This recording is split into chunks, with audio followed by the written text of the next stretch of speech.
Shepherd is unapologetic and consistent in her call for shattering historical myths and changing public perspectives. Her advocacy revolves around what she dubs language deconstruction.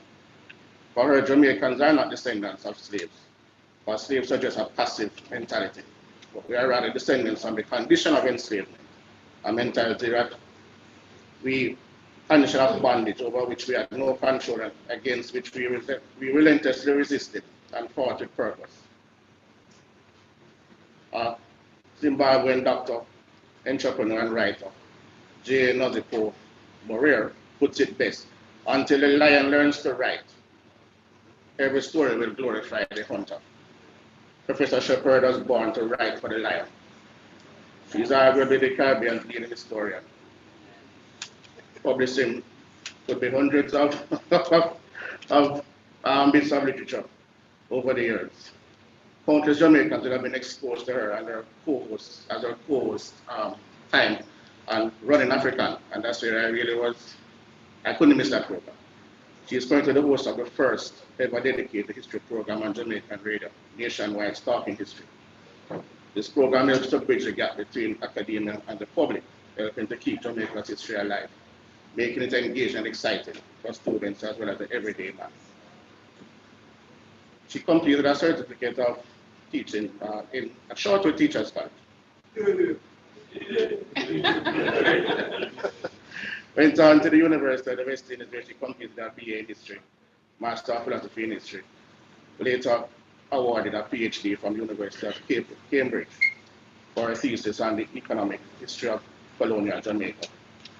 HP, you can go. So she was the St. Mary Homecoming Awardee for 2012. In the academic and international space, Professor Shephard has achieved several firsts. The first Jamaican and Caribbean citizen to be elected to the United Nations Committee on the Elimination of Racial Discrimination, and the first female to co-chair the Board of Trustees of the Jamaican National Heritage Trust.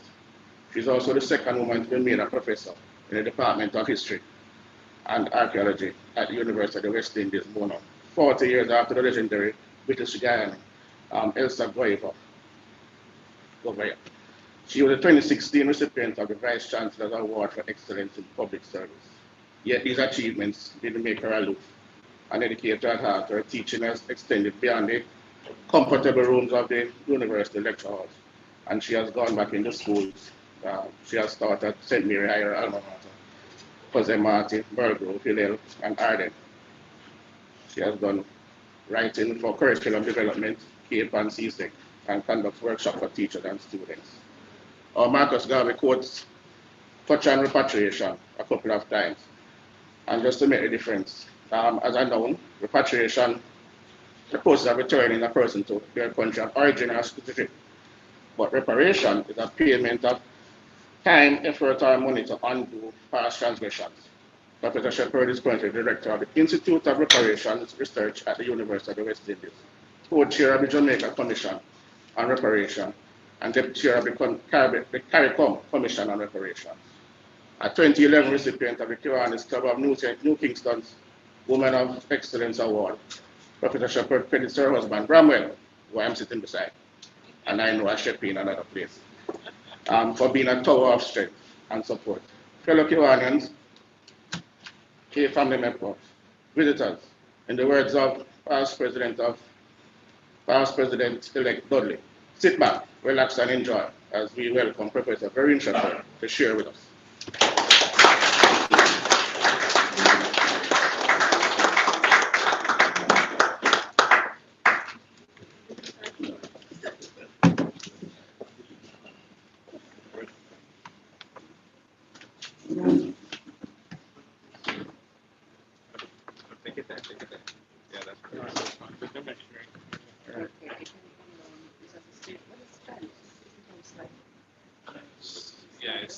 It's because the cable is short.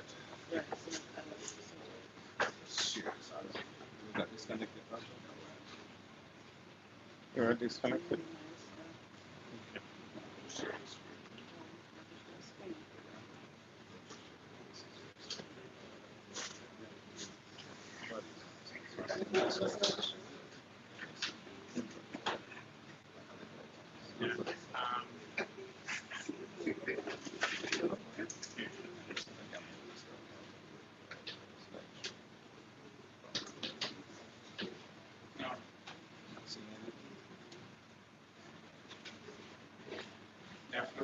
Finger.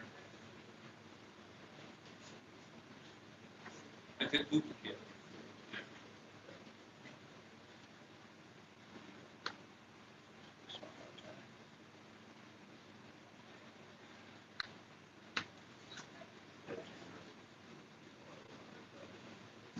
Yeah.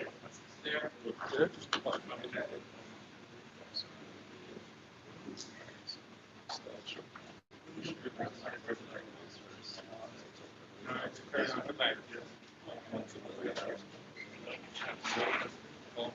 Actually, it's not and it's not mirroring.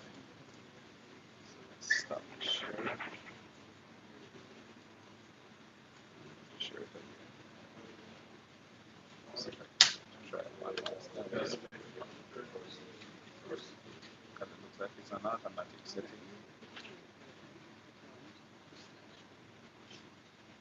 Try this one last time. See what it's going to do. Let's get into that screen.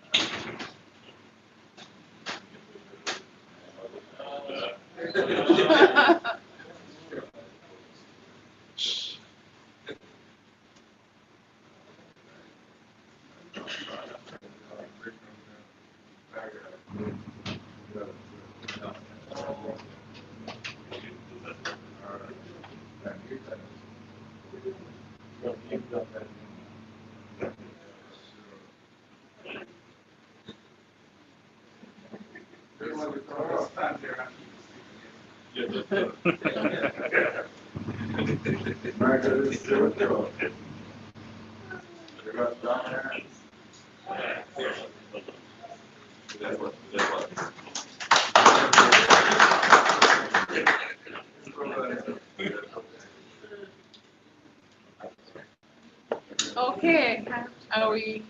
I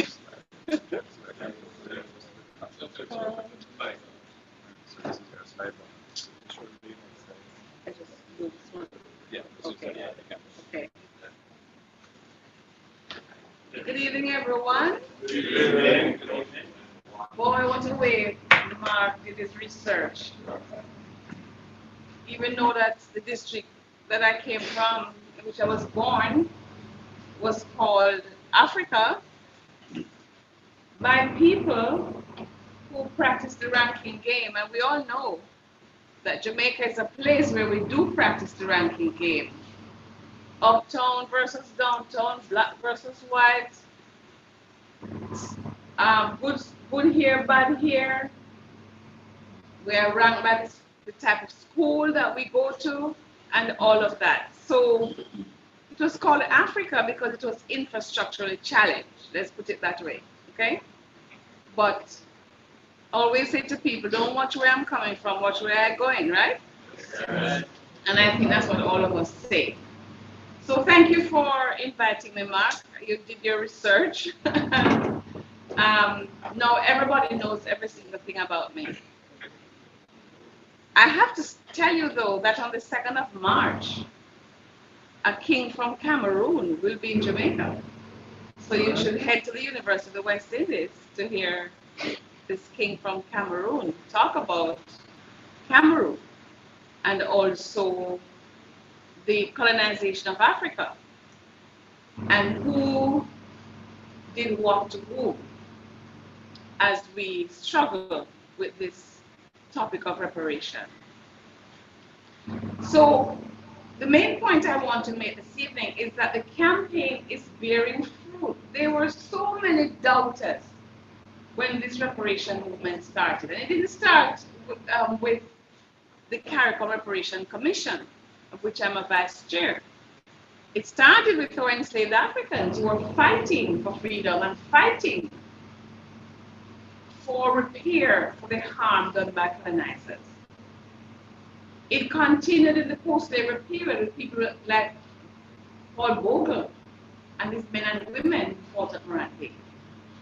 The 1930s labor protests, the fight for the franchise, and then with Rastafari and individual politicians like Mike Henry, and then on and on until I think what we have now is an unstoppable conflagration. And I really want to honor all those who are in the movement. So I thought I would also introduce you to some of the recent developments in the reparation movement. But here are my talking points for this evening. I want to look at the definition. I heard Mark give one. What do we mean by reparation? Who are some of the leaders in the campaign? What is the basis for the campaign? Why do reparationists talk about ancestors so much? Who are these ancestors that we are thanking for starting the movement? Is there a precedent? Who is the claim against? What is the plan to claim reparation? What is the blueprint, if you wish? And a little bit about compensation and the recent developments, and just to stress that the struggle continues. So reparation comes from the Latin word for repair. It means redressing a wrong which has been done and removing the long-term effects of that wrong or crime upon the victims and their descendants. And by the way, there is nothing in international law which prevents the descendants of those original people harmed for claiming reparation on behalf of their ancestors. So when you hear people say, but then people are dead a long time, it's what we're chatting about. We're asking for reparation for. We were not enslaved right here, so it doesn't matter. So these are some of the people who are in the movement. In the middle there, in the white shirt, you see Professor Hilary Beckles, who is the chair of the CARICOM Reparations Commission. And all the others are chairs of their national committees or commissions or task force in their countries, St. Vincent and Grenadines, Grenada, and so on, Suriname. So there are many more people in the movement now, of course. Now, why reparation? Why are we struggling for this thing called reparation? Why are we struggling for repair? What is the harm? So I have highlighted some of the harm. So we are calling for Europeans to make amends through compensation for genocidal actions against indigenous peoples. We all know what happened when Spain descended, and with this army of people led by Combocus, Christopher Combocus, as the Rastafari would say. And those of you who are from St. Mary, hear this tonight. You know that it wasn't St. Anne. I mean, not that we want to claim Columbus at all. I'm just saying it's Port Maria and the land first, right? The ships came ashore. It's just for historical accuracy. Not that we're proud of that in St. Mary. Then we're talking about repair for capture, sale, and forced relocation of African people. We're calling for repair for chattel enslavement, the Ma'afa, it's called sometimes, or the Ma'angamisi, or great tragedy. That is, it's not just capture and march to the coast and storage in barracks, euphemistically called castle by, I don't know, ignorant people. But it's to make people chattel and to use laws to codify the crime by saying you're not human beings, you're like cow and pig and horse and cow. And the murder, harsh treatment, punishment of those who were enslaved, especially when they resisted. Unjust emancipation without compensation, except for the planters, unjust post-slavery and post-colonial policies, and independence without a development package.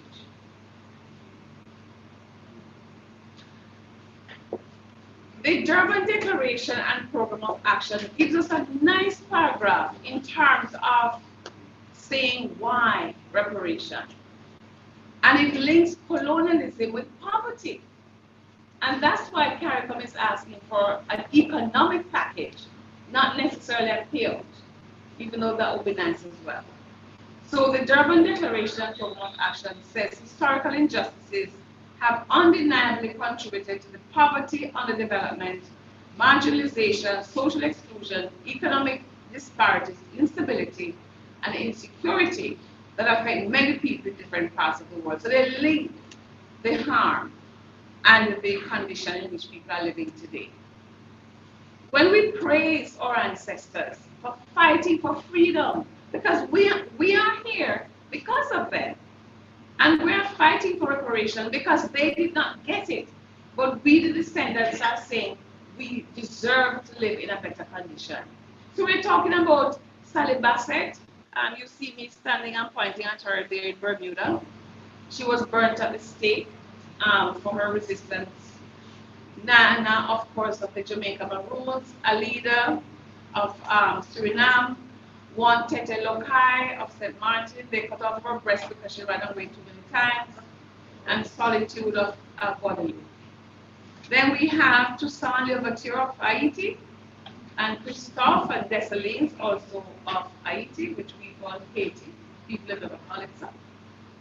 And within the Caribbean, we have Bussa, Barbados, Kofi, Kwamina, Pompey, Sam Sharp, another Pompey, another Sharp we have somewhere, King Court, and so on. So these are our ancestors, and what we do is because of them and in their honor. And coming home to Jamaica, I always want to show that women were in the army of resistors and they suffered. These are some of the women who died or were punished harshly in the 1831-32 Emancipation War in Jamaica, led by Sam Sharp. So we fight because of Catherine Brown, Catherine Clark, and James, Christina James, and so many more of these women. And there's a monument in St. James to many of these resistors. But I don't know why mayors in the different parishes can't put up a monument with the names of those from those parishes who also were hanged and punished and so on in the war led by Sam Sharp. So who is the claim against? Okay, so I think it's a three-pronged approach we're taking.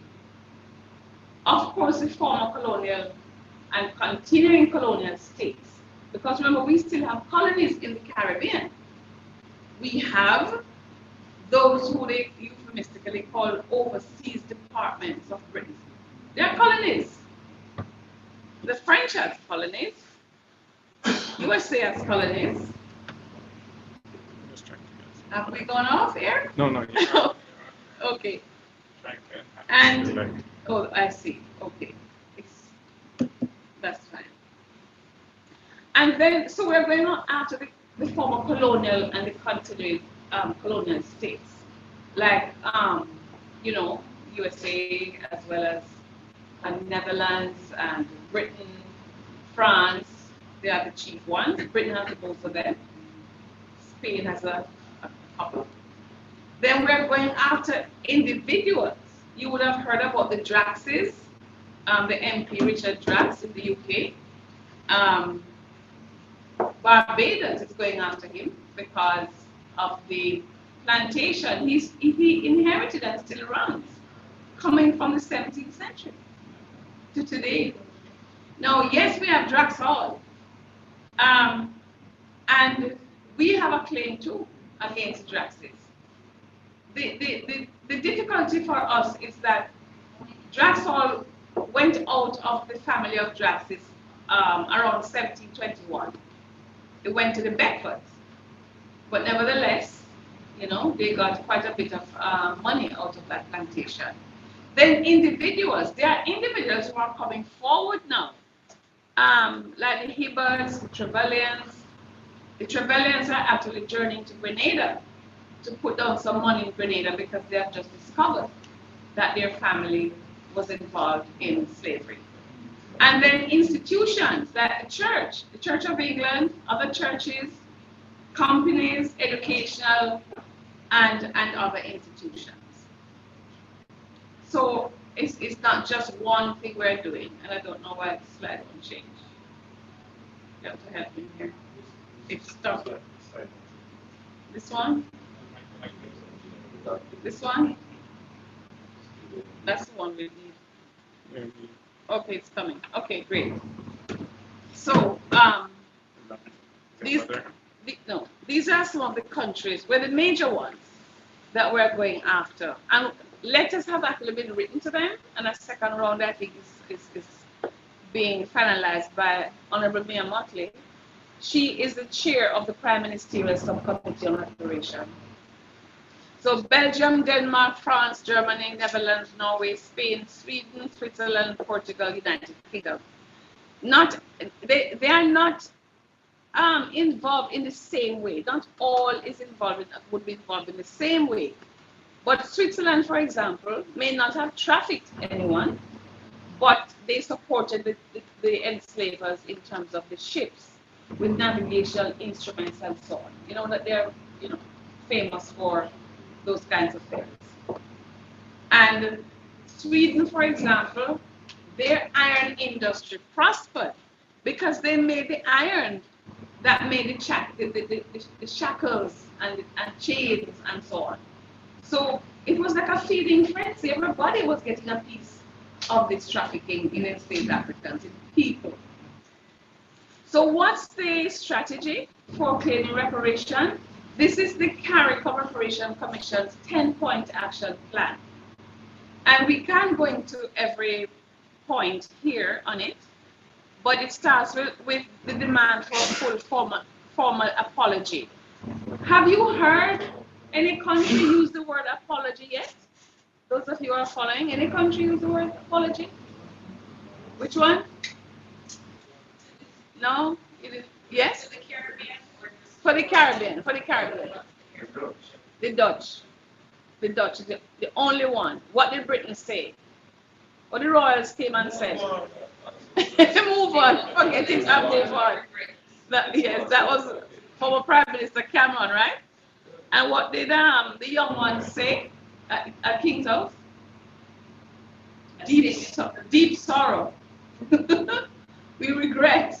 Should never have happened. But that's not an apology. A full formal apology has three elements.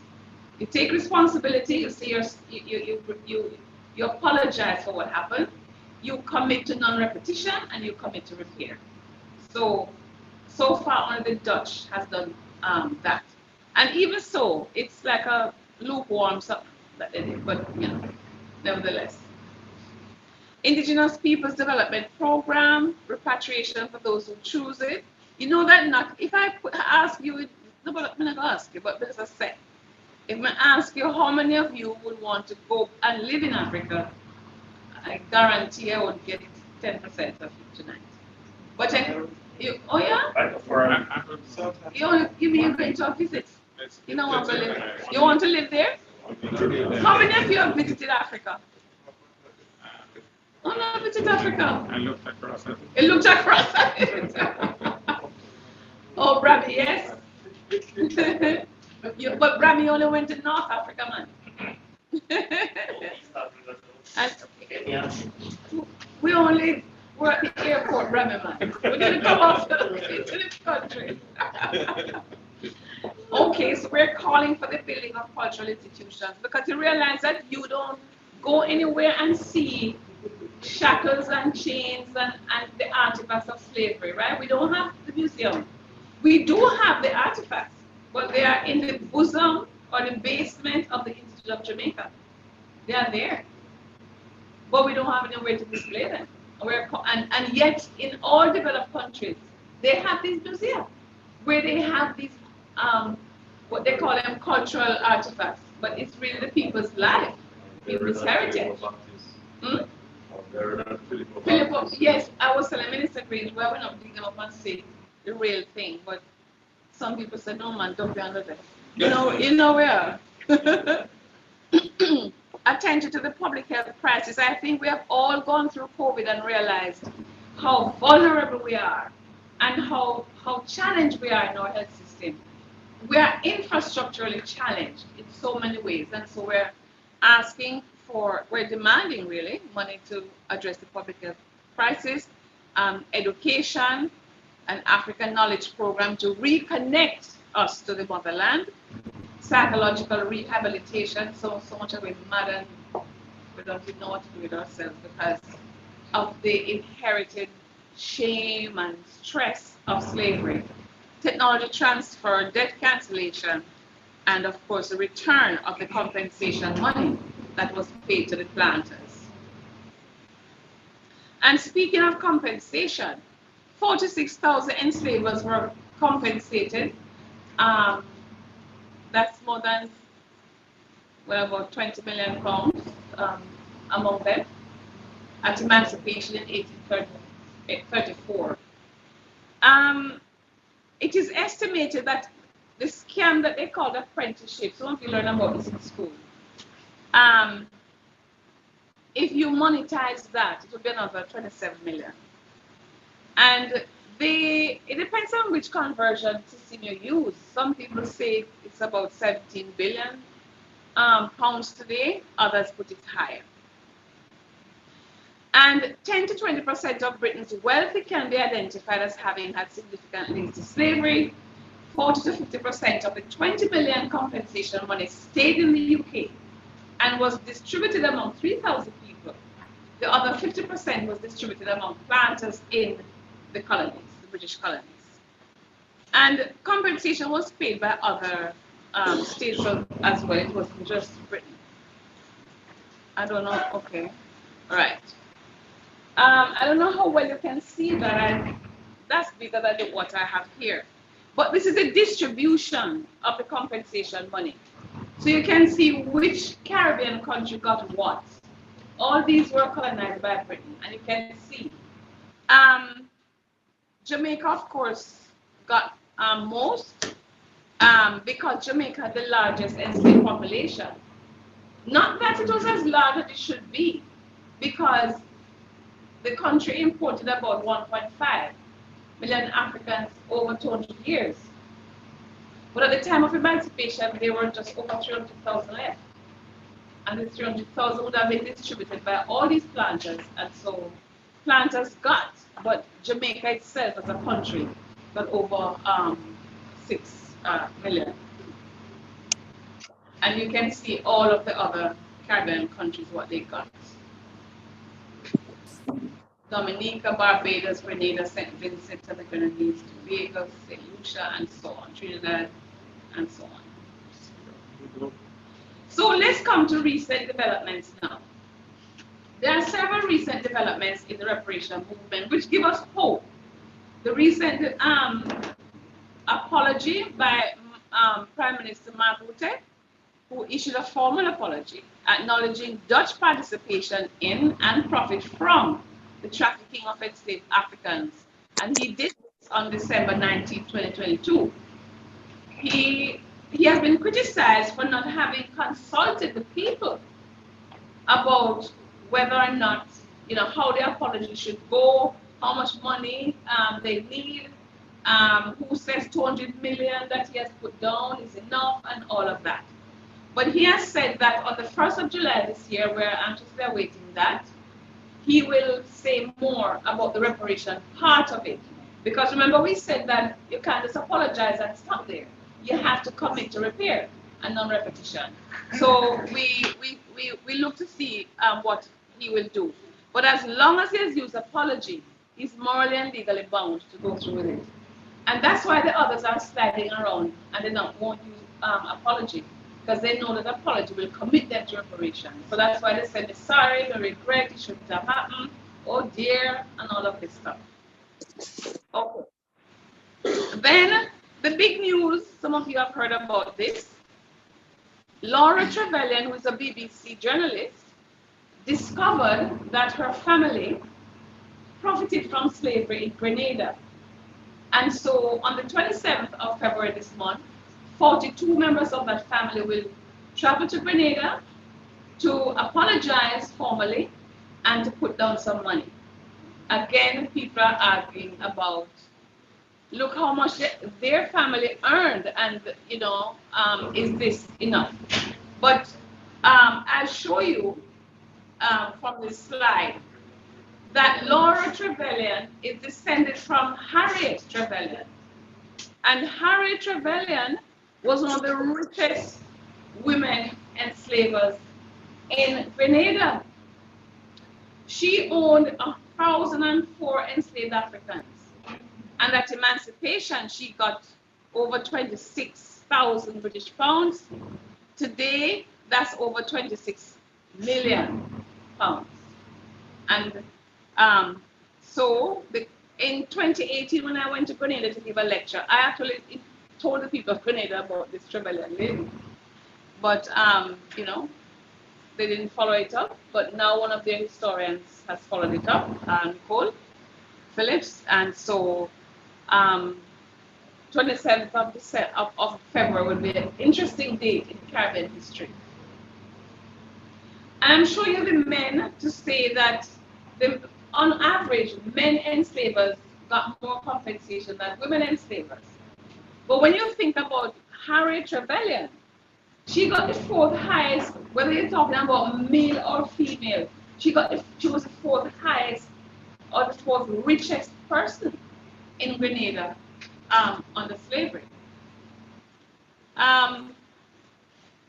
Then you heard about the Draxes already, so we won't go over there. But Barbados is pursuing that.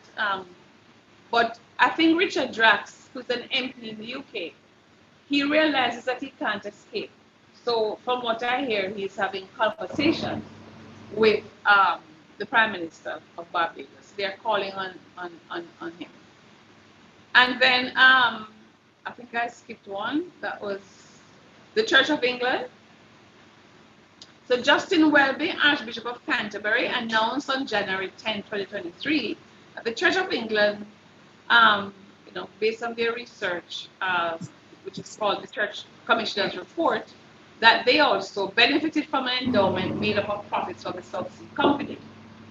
Archbishop Welby apologized for the Church of England's part in slavery and stated their intentions for repair.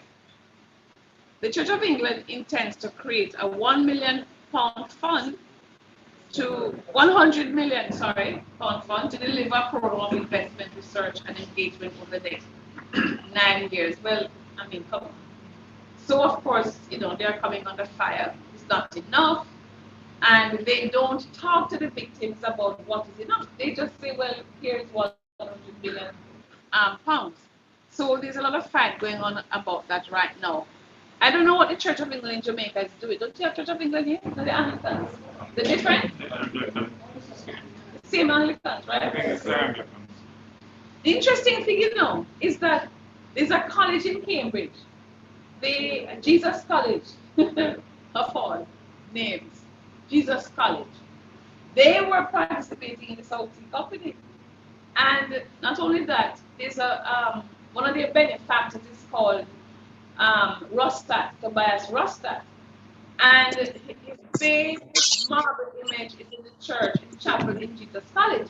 The black students, they feel uncomfortable going to worship in that place and look up at this man every single Sunday or whenever they go in there.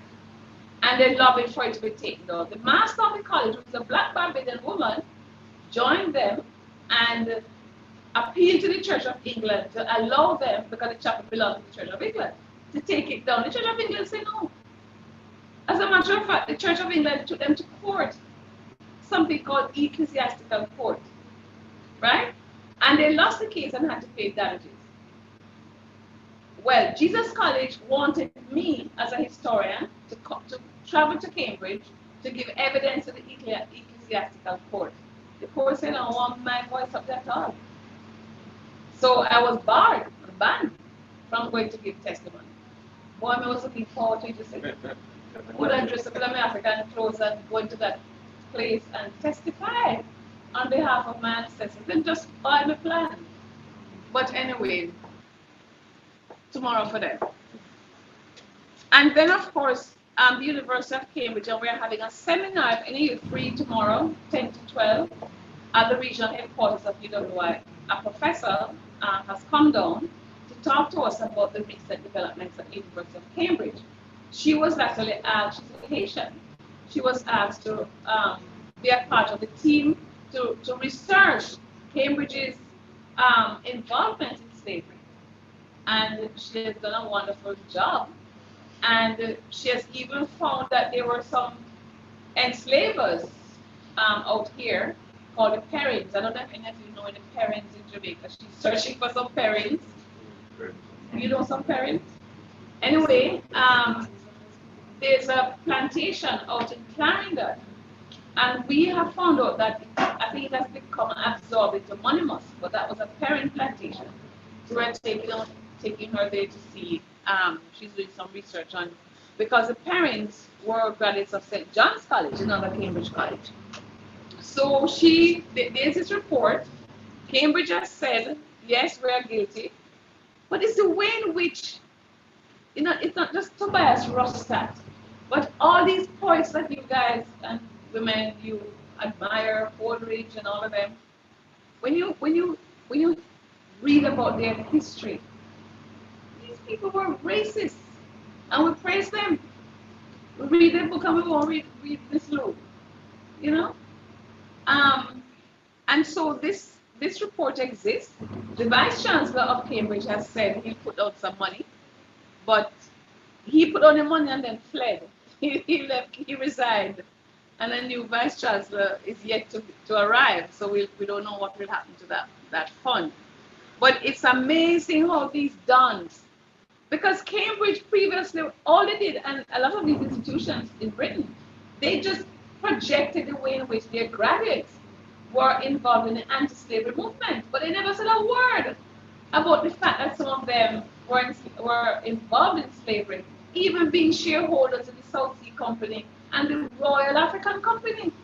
And you see the word Royal African? Royal? What I tell you? That the royal family were involved in the company and in slavery.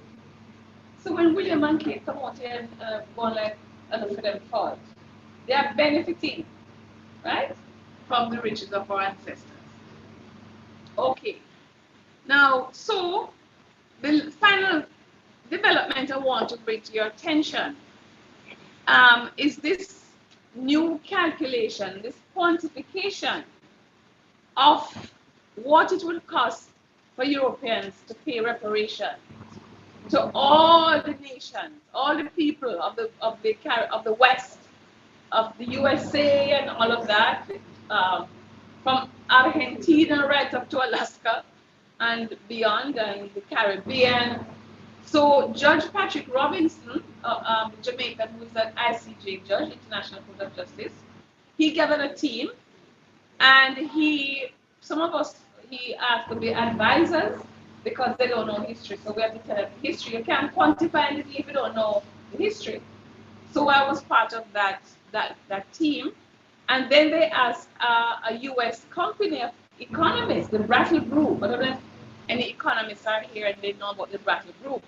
And the Brattle Group did this pro bono. I was amazed. But they were so passionate, and so they did a lot of research. We helped with the research, some of our US students helped. And this is the result. So the new figure for what all of us who were enslaved, or ancestors were enslaved, the new figure for this region is 101.4 trillion US dollars. That's the new figure now. So this is owed to the descendants of the 19 million Africans kidnapped and transported to the Americas and the Caribbean, and those born into slavery in the form of reparation. Now, the preliminary report on the quantification of reparations for transatlantic chattel slavery was presented at the second symposium on reparation under international law held last week. So from this, and I can't give you the entire report tonight, but the estimate is that 7.5 trillion is owed to Jamaica. 7.5 trillion US dollars is owed to Jamaica, and 90 trillion to CARICOM, to the CARICOM region from Britain alone. We're just talking about Britain alone. Now, if you look at the table, look at those pipes there. I mean, I can't do maths, so I don't know what to call them. What kind of graph is this? Bar graph. All right, good. It's a very interesting bar graph. This is showing, if you see the blue represents the extent to which these countries profited from slavery. And the gold or yellow represents their economy, the worth of the size of their economy. So what you're looking at is, first of all, Argentina. Brame would chastise me because they're Argentina, the Spanish-speaking man there. Argentina, right, Brame? Correct. So Argentina, you see the top of the profit, but look at how much they owe enslaved, the descendants of enslaved people. And I think the next one, let me look at my notes if I can't see anything up here. The next one is Portugal. Oh, sorry. The next one is Portugal. So they owe about 30% of the worth of their economy. Then we have Denmark. What's the next one? We have Netherlands, Britain, Spain, and so on. But look at Brazil and I think Denmark. They were not as well. Denmark was not as involved, though they were involved. But look at how they benefited. Look at the size of their economy, and they only have a tiny little bit of reparation to pay. But then look at Britain. I thought Britain would be more than 60%, though. But Britain is 60%. The USA. But look at the Netherlands and France, how much they owe. In other words, you compare the size of their economy to the extent to which they profited from slavery, and therefore what percentage of reparation based on their economy that they owe. You can go online and look up the ACE Association of International Lawyers. Their webpage has the whole seminar and its findings. So let me wrap up. Reparation is not a pipe dream because there's precedent for the paying of reparation. Everybody talks about, oh, Haiti is the poorest country in the world. Why? Because so much money was extracted by France as reparation from Haiti before they would recognize Haitian freedom. Haiti took their freedom through wars of resistance. Bookman Dutty from Jamaica was one of the first people who went over there and helped in the revolution. He was killed within a year or so of his fight. So that's a precedent for reparation. And then the Jews, and all of these, reparation has been paid in the past. So there's no reason why we're not entitled to reparation. I don't know where the rest of my slides are anyway, but this is the last one. Okay, there we are. This is the last one. So I just want to conclude by saying it is a just cause. We have the evidence, but we don't have the army of people in the Caribbean who believe in the cause and will talk about it and help to spread the word and join us in the fight. And I hope some of you will join us and talk about it. Because in 1964, Sir Ellis Clark from Trinidad and Tobago had this to say: an administering power is not entitled to extract for centuries all that can be got out of a colony. And when that has been done, to relieve itself of its obligation, justice requires that reparation be made to the country that has suffered the ravages of colonialism. I can't say it any better. Thank you so much.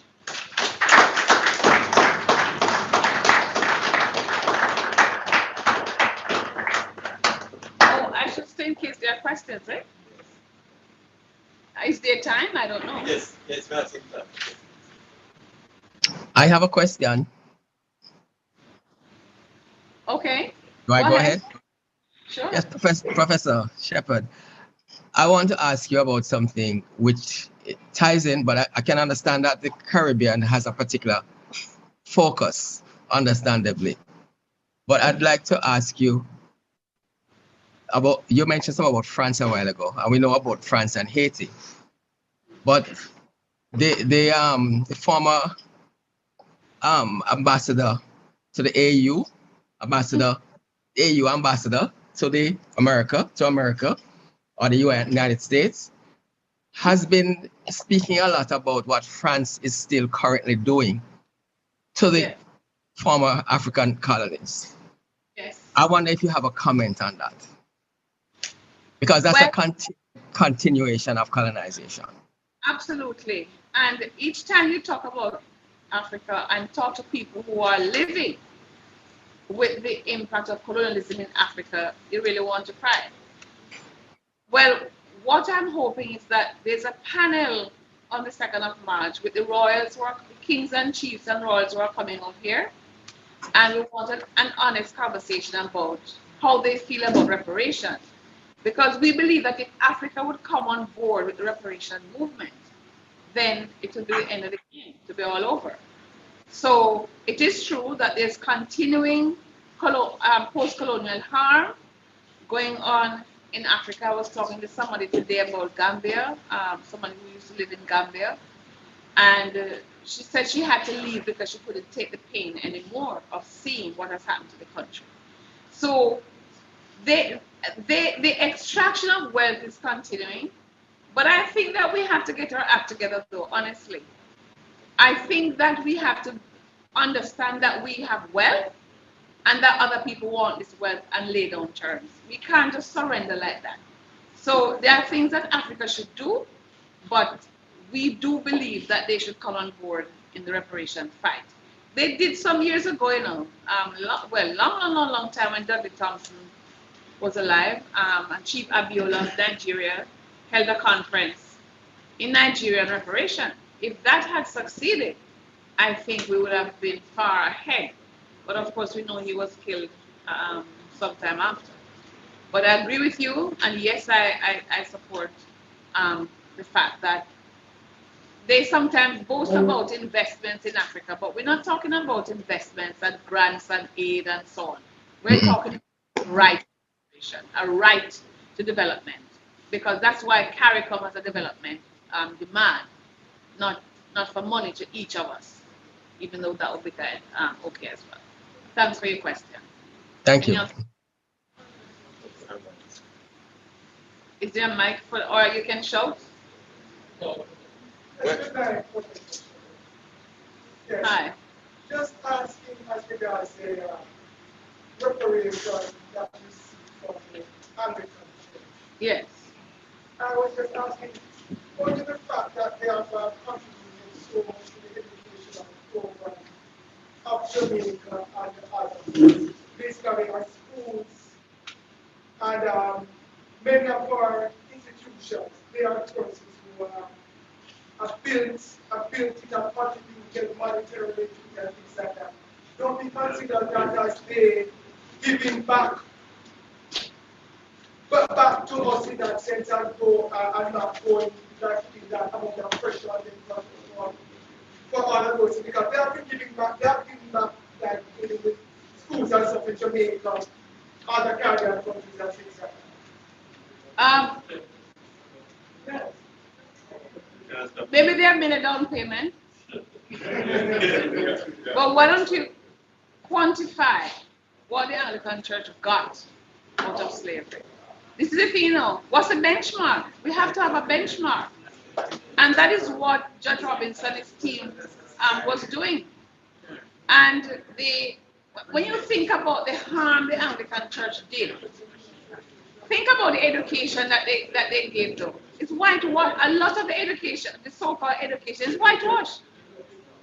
It's a kind of colonial education that we got. I went to an Anglican school, so I can tell you, right? I mean, I know more of those hymns than I know any folk song in Jamaica. They were not about to teach us about our past. And we didn't know about their investments in slavery and so on. You know that in Barbados at the Codrington College, when people confronted these Church of England people to say, this is wrong, they said, well, yeah, maybe, but it is what it is. Basically, that's what they said. And they branded enslaved Africans on their chest with SPG, Society for Propagation of the Gospel. Well, I'm very sorry. We don't have no light or shine for the Anglican Church. Sorry.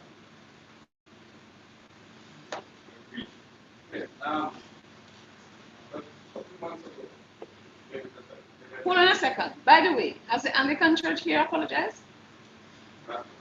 Okay. Well, let's call on them, all you Anglican people of my church, and say, we're embarrassed to be in this church because we are black people and you need to do something about this. You know that at the parish church in Half a Tree, under the Anglicans, white people sit in the front, mixed race people in the middle, and black people have to sit down at the back. That's why my friend Carly, but now any time she goes the way she put herself in the front, no matter if anybody wants. She said, we're going to move me for no mind. We're free now, you know?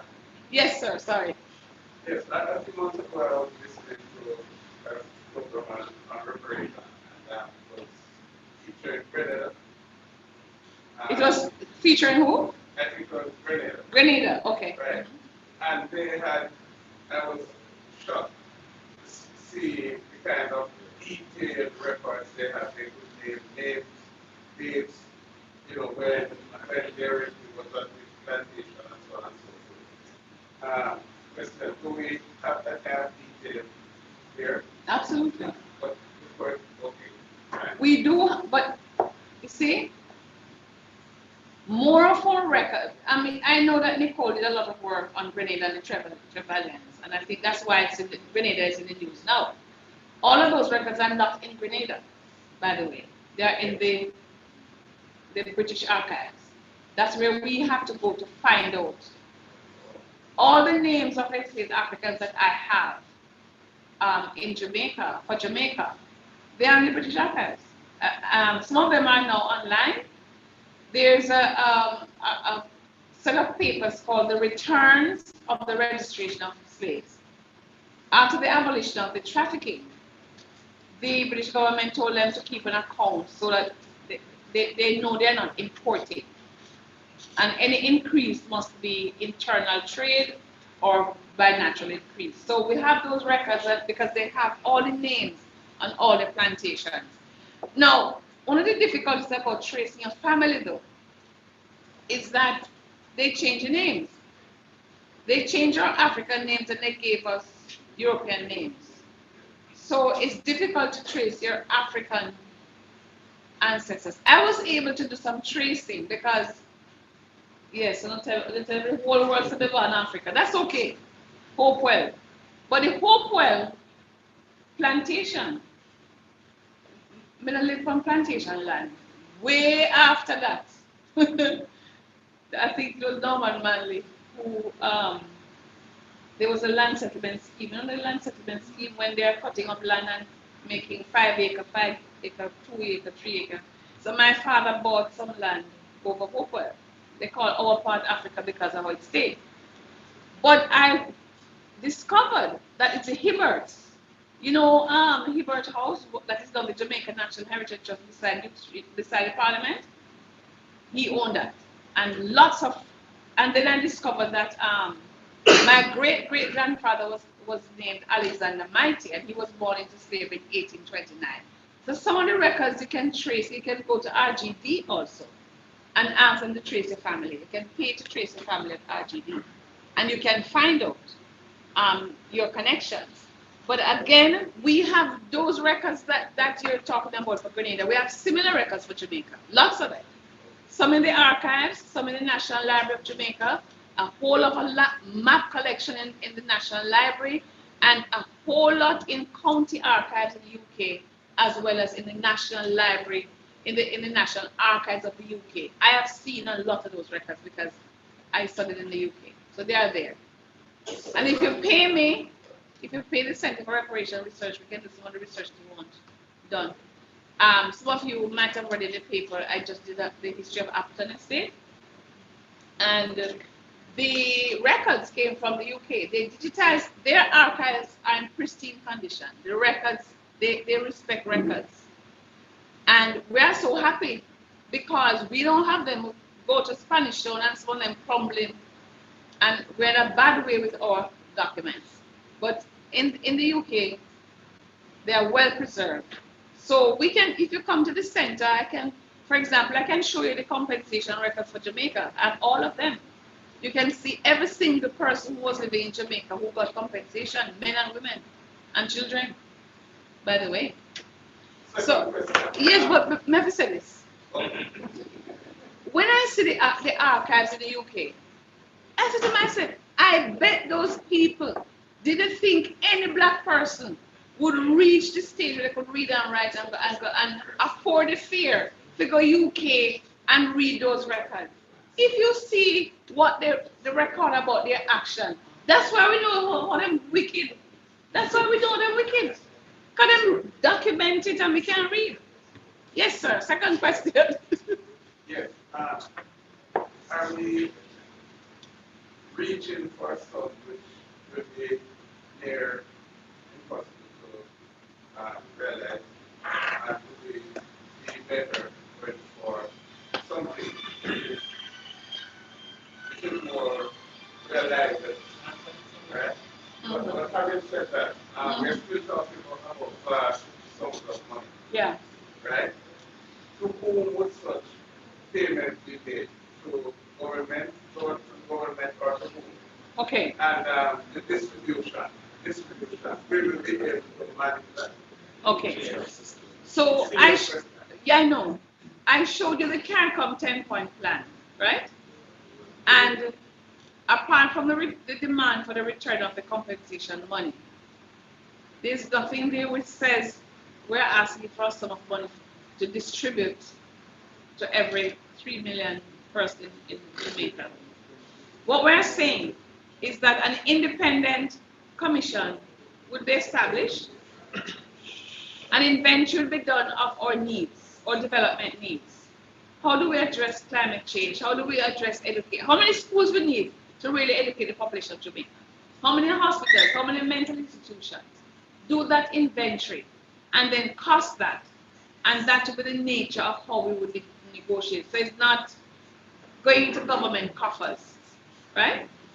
When Judge Robinson and the Brattle Group came up with this figure of $7.5 trillion for Jamaica, they don't expect that $7.5 trillion will be paid like that. But they are saying this is an indication of the nature of the crime, the magnitude of the crime. And I'm sure it's an underestimation because it's based on how the population of enslaved Africans that they could find, meaning the numbers that were trafficked to Jamaica, plus mortality, right? That's how many died. They are trying to quantify pain and suffering, rape of women, all of that. But it's still, they will never be able to arrive at a true figure. So when you say it's too much or it's too little, what is the benchmark? I'll ask, what is the benchmark? Is it how, you see how much they earned in that table I showed you? So what's the benchmark? How much did they make? Eric Williams tells us how much they made in capitalism and slavery. So we know. So they need to acknowledge how much they got out of our ancestors and our lands and how little they put back. And the EU could tell us how many, over 40 years, how much grant and whatever. Well, all right, I say, you do the maths and I will do the maths and we'll see who owes what to who. So it's not like that. That's not what we're saying. Thank you. I have a question. Well, one hit the table of privilege or what? Just a quick one, as a follow-up on what you just said. You had your 10-point plan, and at the top of it was an apology. How robust is the repatriation strategy? Should that apology happen? Okay. So apology stands by itself, I know. But we're not saying that everything is sequential. We're not saying that if an apology never comes, we will never get to Indigenous Peoples Development Program or repatriation. There are people who are calling for, since you asked about repatriation, there are people calling for repatriation. It's part of the reparation plan because we need to find out how many people want to go back, how many African states are willing to take people to settle them. Several of them have offered land already, put the land aside. What will it cost for getting there and resettlement and money to live? So that has to be, that cost has to be worked out. We don't think it's a lot of people who people want to visit, of course. And that's why you have African reconnection in terms of cultural exchanges and so on. And more people are going there. But you have to cost that because we're not talking about sending people back to Africa and leave them at the airport as deportation. We're talking about resettlement. And so that is a real part of it. But apology, if the apology never comes, but you say we're going to engage with repatriation, okay. That is really an acknowledgement. That's what I'm saying. Yes. If you don't apologize. But you do some action, yes. So there must be an acknowledgement. That's right, that's right. I agree with you. Yes, yes. It's not the exact same thing, but yes, it will do. We take it. So if that does not come, if there's no acknowledgement, if there's no apology, does the card just collapse on itself? No. So that's why I'm saying I'm attracted by what you just said. That if you take certain action, you take certain part of the plan and decide that, okay, we're going to build skills. We're going to satisfy your need for education. It's an inherent acknowledgement of the neglect, you know. So, but apology will be big though, because you take the responsibility.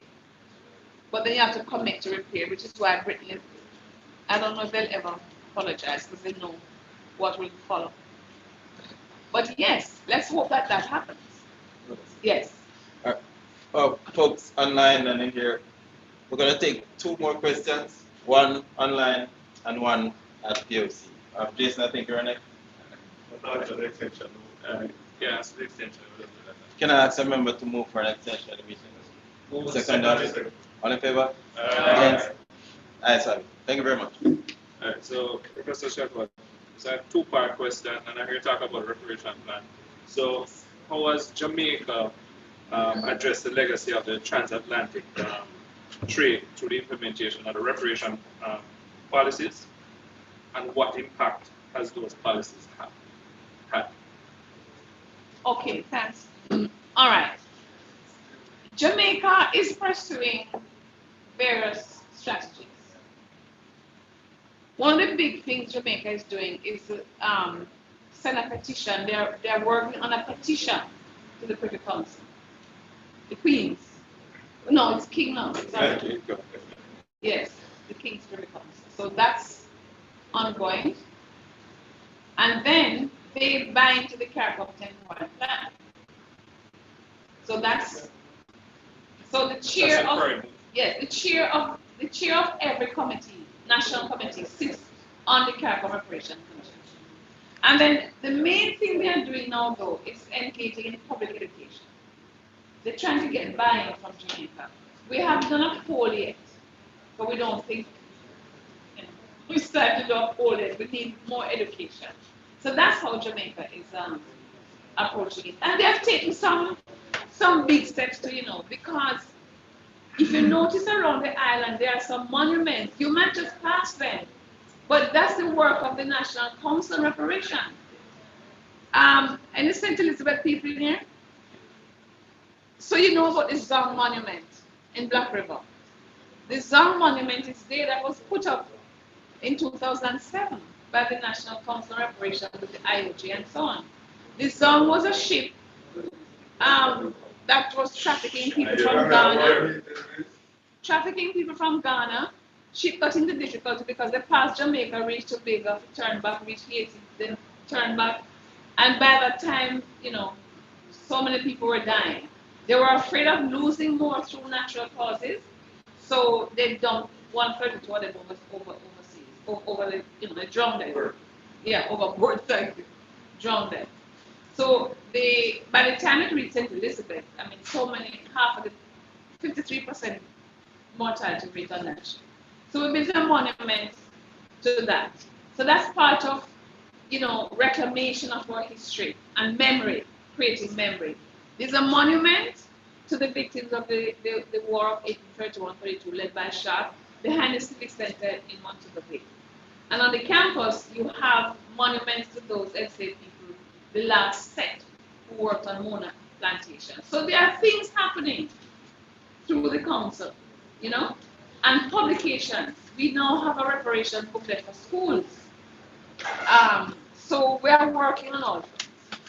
What's the next question again? What's the impact? It's growing, I think. And these successes that we're talking about will help for people to say, oh, then I had dream, it can happen. The online question now, please. Is there another question online through me?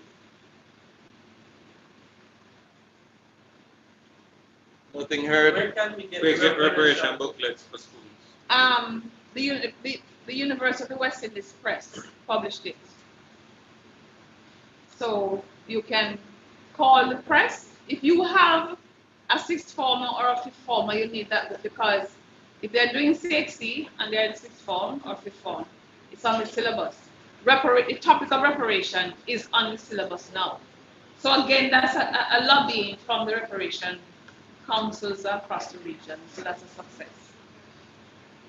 And I wrote it, so it's good. All right, thank you very much. A round of applause for Professor.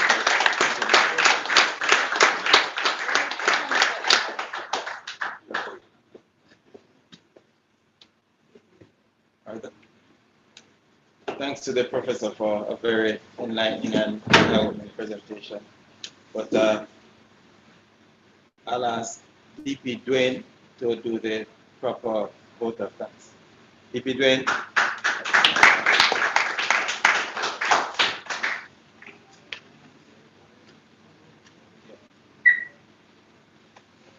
Good evening, fellow Kiwanians, SLPs, and guests. How do you do? Yes.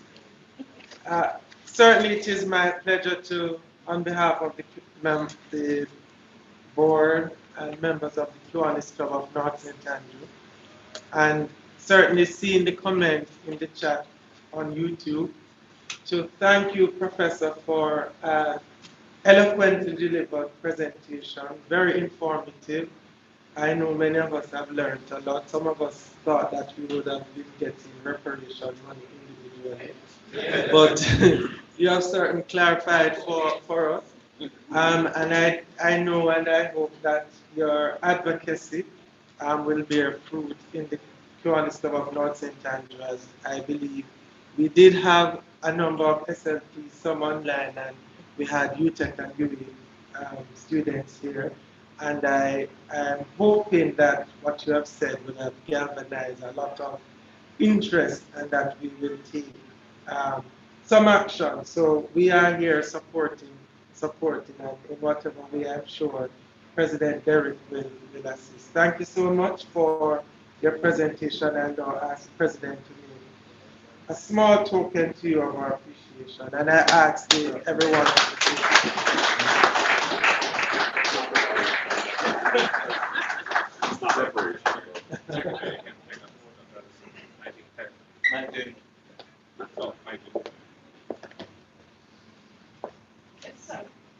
On behalf of the officers, directors, and members of the Grasp of I present this to you. I'm sure you can find somewhere to place it as a memento of you being here this evening.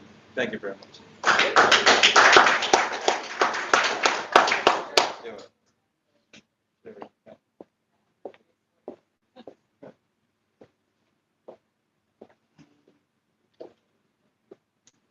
All right, so can I unplug this mic? Yes, Can I yes. unplug it? Disconnect it from Zoom.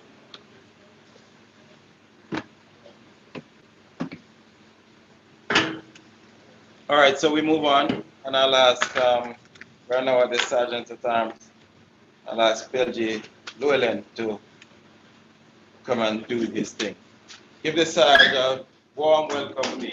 Round of applause.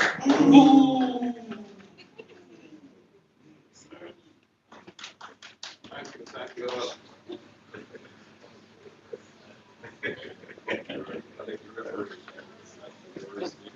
That's so kind there to the Sergeant. Yes, there he is. DP Mark, could you stand? Although it hardly make any difference, but could you stand? As a matter of fact, you know, I see more of him when you're seated. Because I can't see him behind. Yeah, Mark, I came to a meeting at your house on Saturday. And when I walked in, instead of greeting me heartily and shaking my hand and offering me a drink, you're saying to me that I am lucky that I attended the meeting because you had 2 strikes against me already. If I didn't come to the meeting, I would have been out, right? 3 strikes, you're out. Well, let me tell you, where the Sergeant is concerned, the Sergeant only needs to have 1 strike against you, and you're out, right? So expect that in future, if you go off course, you only need to go off course once. Could you pay, what can I ask for it? No, I don't want you to call it for a good future. Really not too trustworthy money. Kingsley, can you call it for me? Call it from Mark. DP, doing. We sponsor Shortwood SLP. Yes? North St. Andrew. Shortwood Teachers College and Shortwood. Yeah, yes. So we are proud of Shortwood. Yes, when it was announced that when the professor is a graduate of Shortwood, you certainly wanted to cheer, but you said, yeah. No, Right? If you're going to cheer for them properly. No, you pay. No. I'm going by what I hear whether it's right or wrong. all right, you're not sure. All right. So you pay anyway. Collect Professor, may I ask you, you've been to Africa? Yes. Yes. All right, Dennis and Wizzy, can you stand? Wizzy, where those 2 look like they come from? One to me look like Eva. Nigeria, Ghana. Yeah. Nigeria and Ghana. And she might be right there because I don't know. All right. Nigeria and Ghana. So I have All right. Can you both pay for being identified, you know, with that country? All right. In the interest of time, Kingsley does collect from all North St. Andrew members. President, I don't have a joke. I wanted to borrow one from DP Winston, but he didn't have it. Anyway, so with that, I take my leave. Thank you. A round of applause for the Sergeant. Fine for the Sergeant. Everything fine. We were ready to laugh. Yeah. We were preparing to laugh. Sergeant, you had everybody primed up already and no joke. Pay over something to Kings, you know.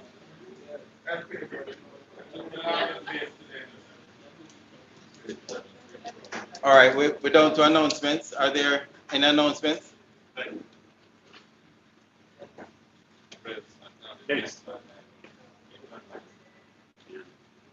Any announcements online? Or we have one in house? Hold on. Good evening, fellow Kiwanians, SLPs and guests.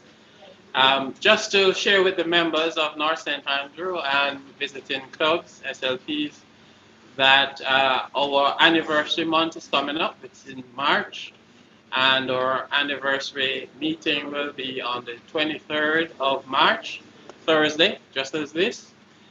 So look out for activities as we go forward. But just to save the date, 23rd of March, it's a Thursday, an evening such as this. Thank you. Yep, I know. Okay. Fellow Kiwanans, in relation to ECNC District Convention, which is scheduled for May 18 to 21 in Quebec, we are approaching the closing of early bird registration for those who are thinking of going to the convention. The early bird registration actually closes on February 24th. It is currently, that's the early bird rate, 260 Canadian dollars, $260. And if you miss the early registration, it will jump from $250 to $400. So if you are thinking of going, you could, well, it says 400. If you are thinking of going, you could easily save quite a bit of money. And Chris, are we getting a feel of who might be thinking of going to the convention? That's one. A couple persons, not much. Not many. I know of, Okay, four. Kingsman. Yeah. Yeah. The regulars. Yeah. What do you mean, Dr.? 1, 2, 3, 4, 5, 6. Okay. Yeah. Okay. Oh, that's looking good. That's looking good. Okay. That's looking good, fellow commanders.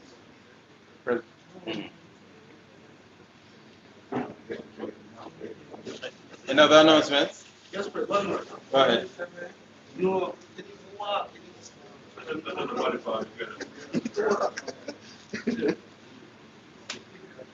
Good evening, fellow Kiwanans. Good evening. Good afternoon. Lovely baskets for 3 persons for the steps competition. Rishan Buckle, John Smith, kept everybody on the line this month, but he's not here. So I hand it over to DP Winston Clark. Rishan Buckle is in another one, and President Derek Rod. All right. Can you hear from? All right. Yeah, it's going to be his because No, I cannot do that. I don't know what from start, but DP Johnston. You can do just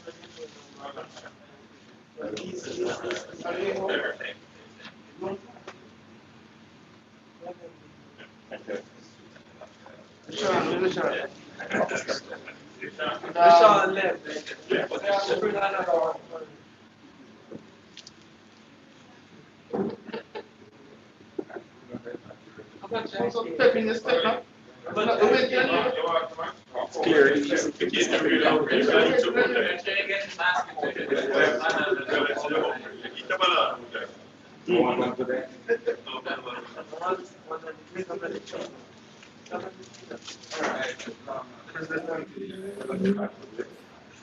No, I was muted when you asked me. I opened the mute. I unmuted.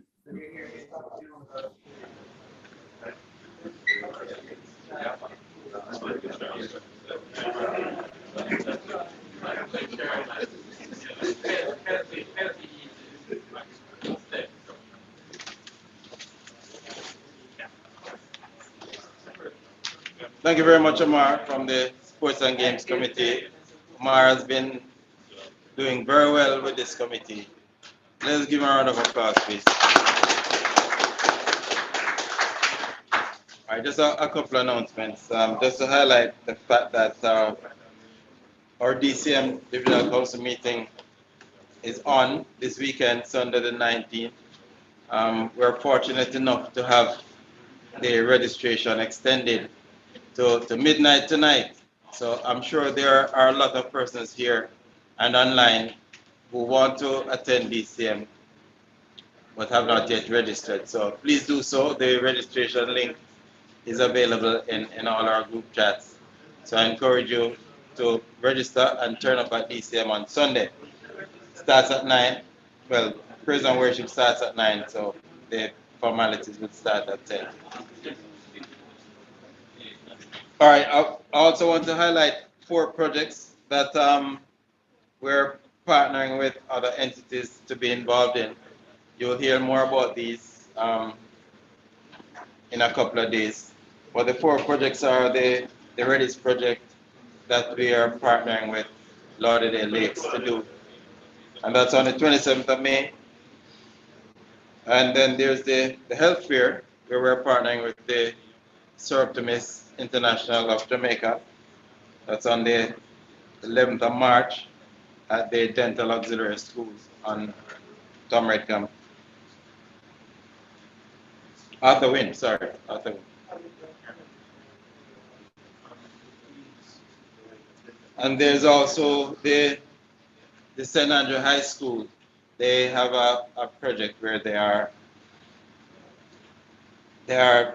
treating the young women at Mary's Child, those teenage mothers and their children. St. Andrew High School is doing a collection drive to get some items for all of those persons at the home. I think it's 16 young mothers at the home and 15 children. So they'll be doing that collection drive. And they have 2 competent and reliable Kiwanis advisors who I'm sure will be partnering with them to make that happen. There's also the beautification project at the Queen's High School this Saturday as well. So we encourage persons to participate in that. By the extension of DC's presentation, I'll invite everybody here and those online who will as well to Matthew 25:40 this Saturday. We'll be having another session with them to include an IT presentation by one of our members, Dean Paul, and also a presentation by a guest speaker. So that's something to look forward to this Saturday. The final one is there's a blood drive being organized by the Half a Tree Primary PTA, and we're going to be involved in that as well. The planning is in its embryonic stages, so you'll hear more about that. All right, if no other announcements, I'll move on. No other announcements? All right, thank you very much. So we'll now have our in-house raffle draw. And EP Judith, you know I like to work every time I come here, so assist us with the draw, please.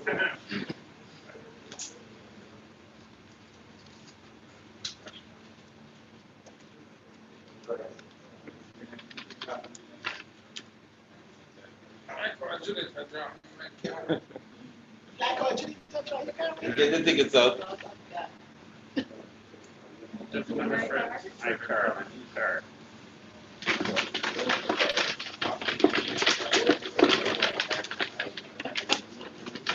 Everybody, pull your tickets out. No.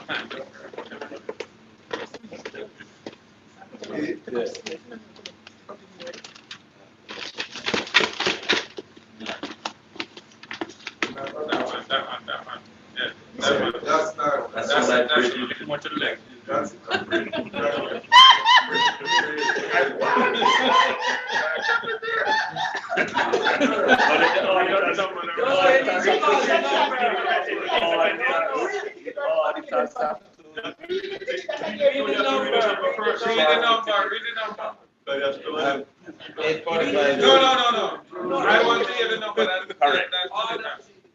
845, and I'll say it fast. 845742. 845742. That's my ticket. Thank you.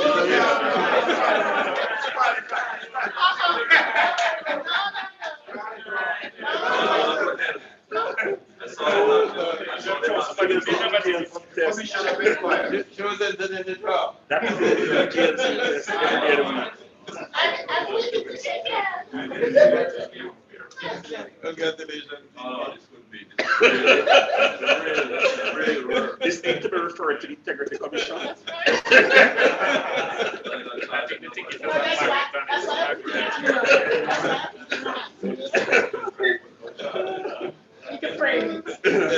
Thank you very much, GP Judith. What are the odds?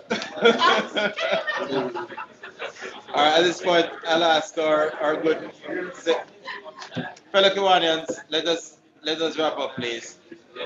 Or nice you remember. Hey.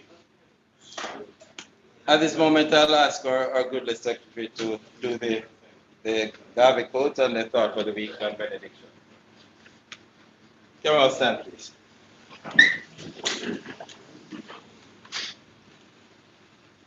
Fellow Kiwanians, SLP members, visitors, the Marcus Garvey quote of the day and thought for the week.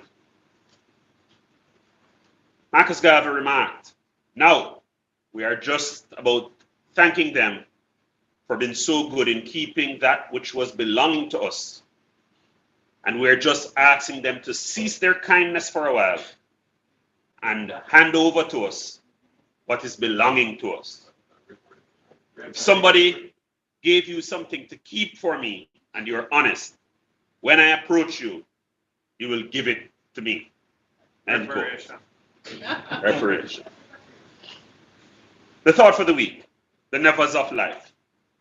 Never ever grow tired of doing good for others. Never ever stop sharing your blessings. Never ever quit on moving forward. Never ever stop touching the lives of others, for you will never know how many persons are looking up to you and see you as their inspiration. Let us pray. Almighty Father, we thank you for allowing us to host another meeting of Kiwanis. We thank you for giving us the strength to do the work of Kiwanis, serving the children of the world, one child, one community at a time. We thank you for our members. We thank you for our leaders. Continue to bless our club, bless this country, Jamaica. These are the mercies we ask, through Christ our Lord. Amen. Amen. Thank you very much, Secretary Kishman. And with that, this meeting of the Kiwanis Club of North St. Andrew is now terminated. Thank you for spending the evening with us, Father. Thank you.